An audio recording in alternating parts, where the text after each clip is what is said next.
Good morning students. So we are going through this chapter our environment. In the last class I explained you about what is environment, how do the environment influence us, the types of waste, biodegradable waste and non-biodegradable waste, and then I explained you about the ecosystem, and I just explained you that the biotic components and abiotic components or living organism or non-living keep interacting within the ecosystem. So in the last class also I explained you about the natural ecosystem and artificial ecosystem. So today I will explain you about the components of ecosystems. So the components of ecosystem. As I told you, the components ecosystem means the biotic factors and abiotic factors. Biotic means living and abiotic means non-living. When keeps interacting with each other, it will form the ecosystem. So first I will explain you about the biotic component. Biotic component means inside all living organisms present inside this biotic component, all living things are present in the ecosystem. Okay, so biotic component comprises of all living things that are present in the ecosystem.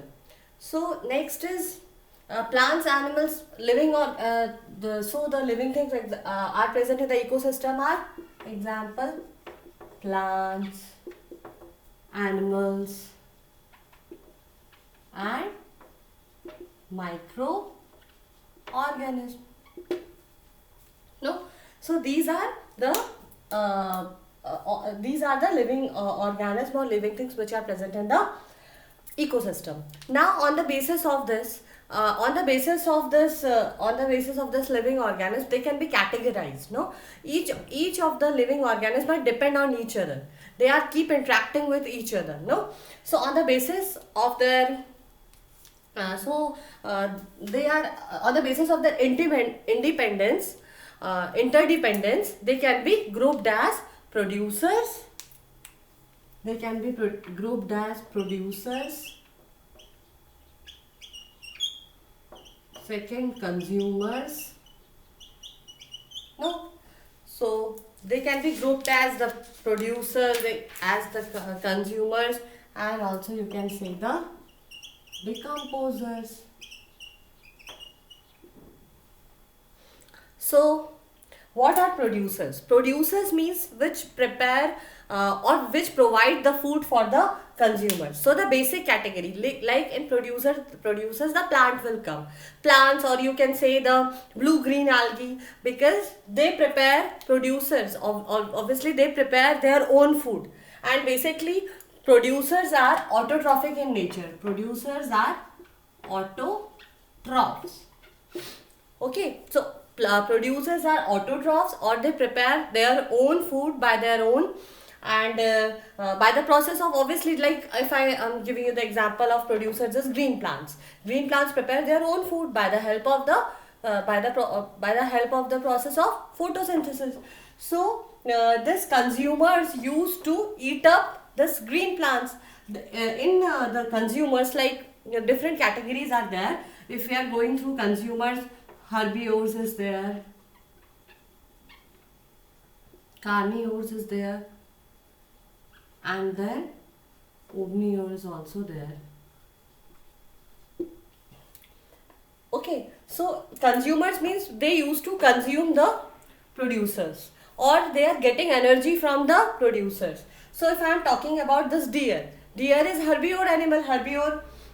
Herbivore means, obviously you all know about this term. Herbivore means obviously those eat plants, no, and carnivores, those use flesh, and the animals which eat both flesh and as well as green plants are categorized as omnivores. So first, the consumers, first category of consumers, if I am talking about herbivores, they used to eat up the plants. Example you can write here, example plants. This These plants are eaten up by the herbivore, deer. Then these deer are eaten up by this carnivorous animals like you can say the lion or the tiger. And then obviously another class of consumer is also there, that is omnivore, which eat both plants and animals. So basically this class, the consumer class, basically they depend upon the producers. Last is decomposers. Decomposers means these microorganisms which feed on decaying. The microorganism which feed on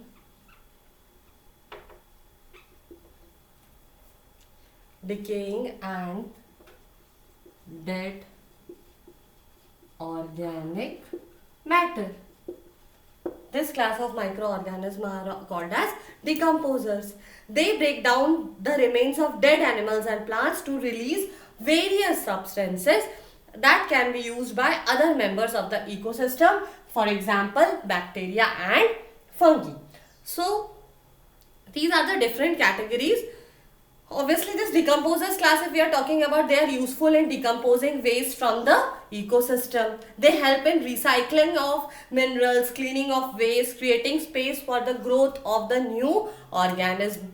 So, these are the different classes of the biotic components. Okay, clear? And next we will talk about the abiotic component. Abiotic component. So abiotic component means all non-living things. So abiotic components of ecosystem are the non-living thing, non-living things of the ecosystem. Non-living things or non-living components on which living organisms are dependent. Non-living things or component in which living organisms are dependent. Obviously, the living organisms are dependent in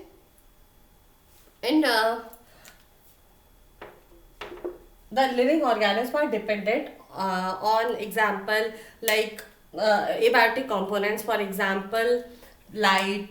For example, you can write the example here. For example, light, temperature,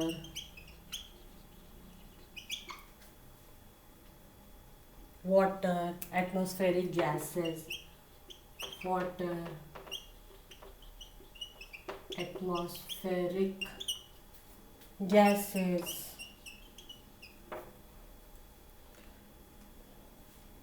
wind, etc. Okay, so these are the abiotic components in which the living organisms are dependent. Like in light, obviously light energy is required for the for the light energy, or you can say the sunlight. Light energy is required for the process of photosynthesis. Photosynthesis is carried out by the autotrophs, or you can say the producers. No, so green plants do the process of photosynthesis for preparing their own food. And next factor, you can say the temperature. The distribution of plants and animals is greatly influenced by the extremes in temperature. The pattern of rain also affects the growth of the plant. This plant growth determines the overall variety of living animals in this place. Or you can say the atmospheric gases is required for respiration, and you can say that is required for respiration, and carbon dioxide for the photosynthesis, nitrogen if we are talking about atmospheric gases, and obviously carbon dioxide is required for the process of photosynthesis, and this for respiration oxygen is required. Nitrogen is also an essential gas. Or obviously nitrogen is also made available to plants by certain bacteria through the action of lightning. Next, wind. If you see the wind, it helps in pollination and seed dispersal. of some plants. It can remove and redistribute topsoil, especially where vegetation has been reduced. And last is water. Water, obviously, we all know the water is the essential for life. Plants and animals habitats vary from entirely aquatic environment to very dry deserts. So water, you can say, it's very essential part of the life. So this is all about the components of ecosystem. Components of ecosystem where living and non-living components interact with each other and form the ecosystem. Living obviously you can say the biotic component and abiotic component. Biotic components means living organism, and they can be further classified or categorized into the producers, consumers and decomposers.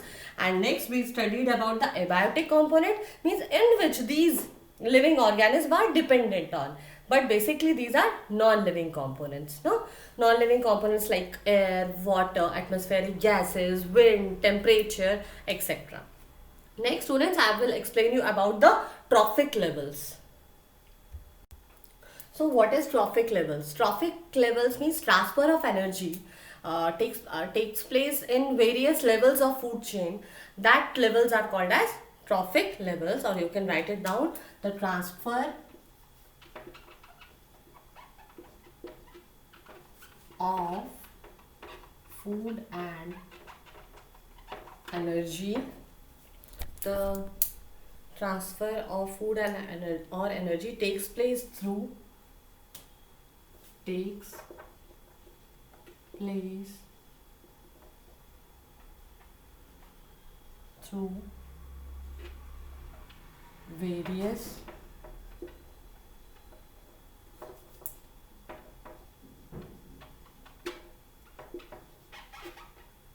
levels in the food chain.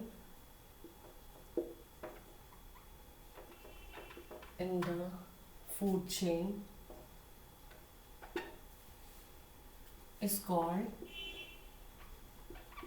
trophic level.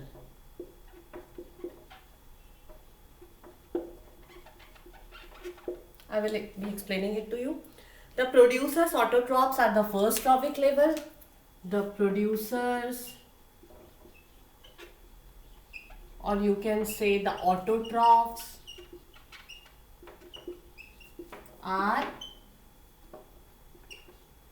first trophic level. Okay. Next, they fix, obviously these producers, they fix solar, they fix the solar energy making available for consumers or heterotrophs. So the herbivores or the primary consumers are found under the herbivores, herbivorous animals, or herbivores, or they are coming in the second trophic level because they used to consume up these producers. Okay. So the second, or you can say these are the herbivores are the primary consumers. These herbivores are the primary consumers. So they form the second trophic level. Small carnivores are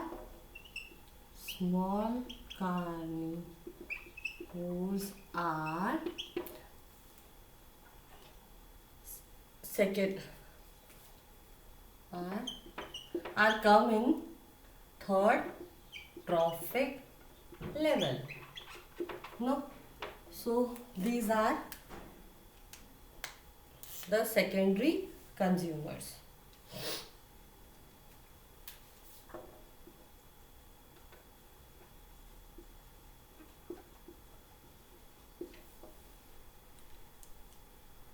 The large or the tertiary consumers, the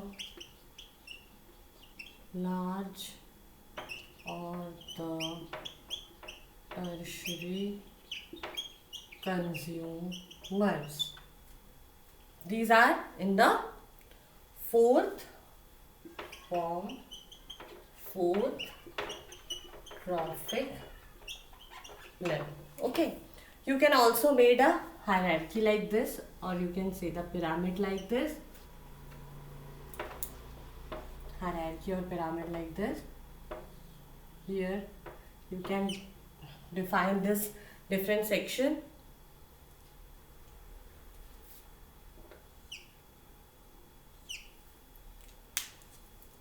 Producers, primary consumers, secondary consumers. You can write here tertiary consumers, secondary, primary consumers, secondary consumers, tertiary. Here space is not enough, I'm writing here. Tertiary consumers. Okay, so this is about the trophic levels. How do the transfer of energy taking place in between? See, the level transfer of food and energy takes place through various levels in the food chain. It calls as trophic level. So this is they can be categorized or divided into first trophic level, second trophic level, third trophic level and fourth trophic level. So in this first trophic levels, the producers will come, or you can say the autotrophs will come. You can say the green plants, blue-green algae will come, which do the photosynthesis or which are autotrophic in nature, or you can say which prepare their own food. No, and next is the herbivores that will come in the second trophic level, or you can say these herbivores are primary consumers because herbivores are getting energy from this producers. Next, secondary consumers. Secondary consumers means the small carnivores will come in the third trophic level. After that, the large or tertiary consumers come in the fourth trophic level. So these are the different trophic levels which are interdependent with each other, and they will consume energy by one another. So students, today we learnt about the ecosystem, the components. Today I explained you about the components of ecosystem. Then I explained you about the in components of ecosystem we studied about the biotic and abiotic components. Then I explained you about the trophic level. In the next class I will be explaining you the food chain and food web and energy flow. Okay, thank you for today's class.